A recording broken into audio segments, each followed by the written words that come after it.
За та бүхэний өдрийн мэндийг хүргье.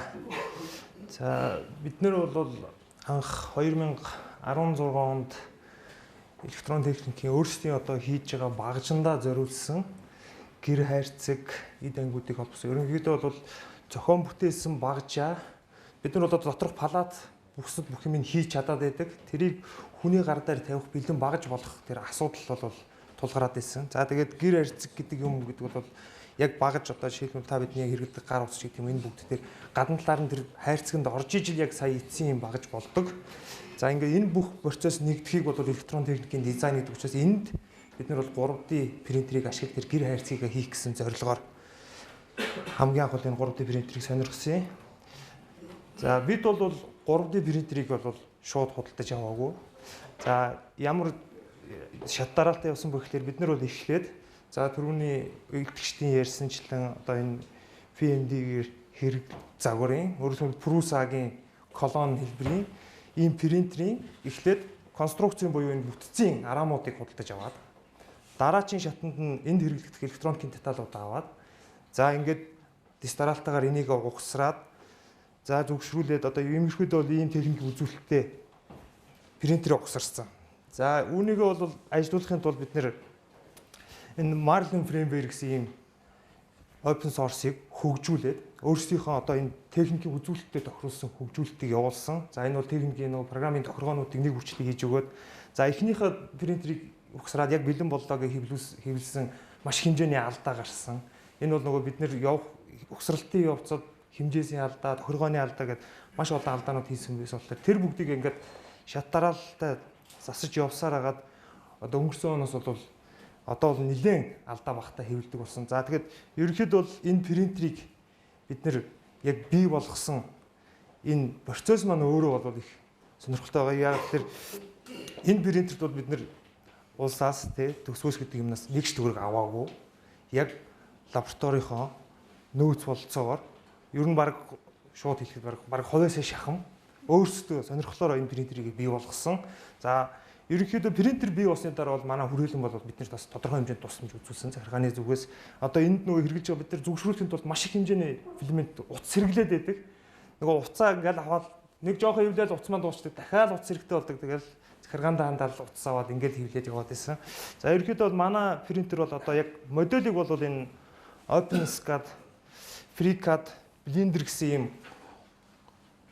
3 төрлийн open source дандаа нээлттэй ихтэй програм, үнэгүй програм хангамжууд төр боловсруулад за тэрийг бол энэ Silencer гэдэг програмаар бол G-код руу хөрвүүлээд за тэгээд энэ принтерийн маань өөрөд нь яг тохирж байгаа G-код уншиж принтерийг командлж ажиллаж байгаа энэ Printrun гэсэн програмын тусламжтайгаар хэвлэж явуулж байгаамаа. За ерөнхийдөө бид нар бол одоо электрон техникийн дизайнд яг хэрэгэлсэн байгаа байдал маань энэ байна. За энэ бол тусны даралт хэмжигч. За энэ даралт хэмжигчийн удирдлагын хэсгийг бол бид нэр энэ дотор багтахгүй учраас энд нь гаргаж ирэх хэрэг гарсан. За тэгээ эндээ зориулсан юм гэр хайрцгийг хийсэн байгаа. За энэ бол одоо пульс оксиометр гэдэг мөн зүрхний цогцолт болон цусан төгсчл хэрэгчийн хэмжээг тодорхойлдог багажаа хийчээд за тэгээд энийг зүгээр ингээ хуруунд дээр бариад ээж болохгүй учраас эндээ зориулсан бас юм хавчаар гэр хайрцагтай юм хийх шаардлагатай. За энийг мөн 3D принтер дээр хийсэн. За хамгийн сүүлд бол энэ ахуйд зориулсан яг ийм цэглэгаан тэн хийсэн. За энэ бол усан халаалтын систем байгаа. Энэ гэр хайрцгийг бол бас мөн принтерээрээ хэвлэж гаргасан байгаа. За тэгээд нэгэнд бид нэр одоо 3D принтер буюу 3D технологийн тухай нэг ярьж ийн гэсэн үг. Тэгэхээр би бол энд 3D сканинг, моделинг, тэгээд принтинг гэсэн. Ер нь бол 3D принтинг гэдэг юмын өмнө бол моделинг байна. Моделингийн өмнө бол бодит юмыг хэвлэхийн тулд заавал сканинг байх ёстой. За тэгээд ер нь бол яг энэ 3D технологийн салбарыг ингээд дотор нь яг 3 хэсэгт хуваачаад байгаа. Сканингаас моделинг руу шилжүүлдэг. Тэгээд моделээ боловсруулад принтлдэг. Эсвэл шууд скан модель принт гэсэн ийм зарчмаар явдаг.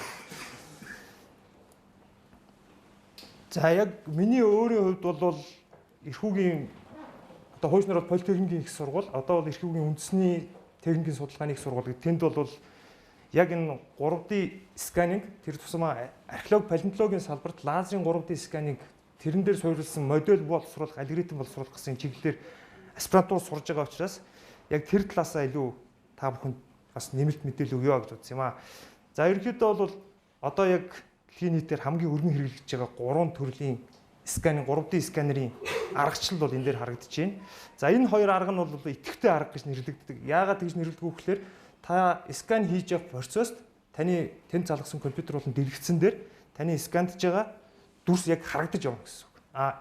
Энэ фотограмметри буюу бүх өнцгөөс нь өөрөөр 720 градусын өнцгөөс ч юм уу тодорхой өнцгүүдээс фото зургийг авсныхаа дараа тусгай програмын алгоритмаар энэ 3 хэмжээс дүрсийг гаргадаг. Энэ аргыг нь бол идэвхгүй арга гэж нэрлэдэг. Яг гэвэл зураг авч явахдаа бид нар ямар дүрс авч байгаагаа мэдэхгүй байгаа. За боловсруулалтын дараа бол хардаг. За ерөнхийдөө бол сүүлийн жилүүдэд энэ аргуудыг одоо энэ фотограмметртэй хослуулах гэдэг чиглэл рүү их хандаж эхэлж байгаа. Яагаад гэвэл энэ лазераар сканерт гэхлээр энэ дээр одоо та бүхэн харж байна. Энэ бол удирдлага орж байгаа. Энэ удирдлага нь хар өнгөтэй байгаа. Гэтэл энд харахтаа бол зүгээр цаанаас өгсөн өнгөөр харагдана.